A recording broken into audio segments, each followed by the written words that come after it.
All right, so we had a good class today, and a good question was brought up, and that is the idea of staying square to the person when you're doing different motions. And the motion we're going to talk about today is poor jump and what we call outside whipping punch.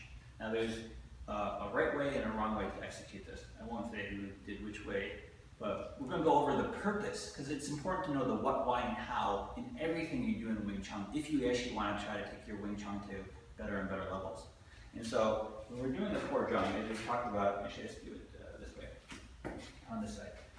When I'm doing the poor jump, it's from a high fluke south position. My arm stays stationary as far as my elbow is not going to be moving. My arm is moving as one structure in and of itself.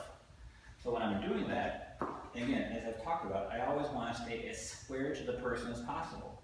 So if I'm going to execute the poor jump and I'm going to do the outside whipping punch, I don't want to come in here and do the outside whipping punch with my left leg, if you can see it from here, but coming forward. But what you can see is now that I'm not square to the target as much. And the reason for that is because, yeah, I punched in here, but now this hand is taken out of the equation because of my lack of squareness.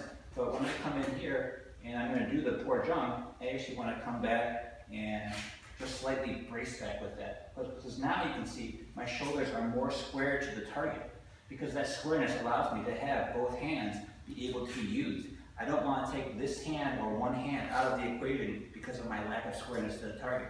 So when you're doing that, I gotta step back this way, just reach out. And you can see my legs a little bit better. So when I do that, and he comes in, here, and he comes forward with that, I poor jump, I stay square to the target just by bracing back. And now I have both hands that be able to be used as needed. All right, hope that makes sense.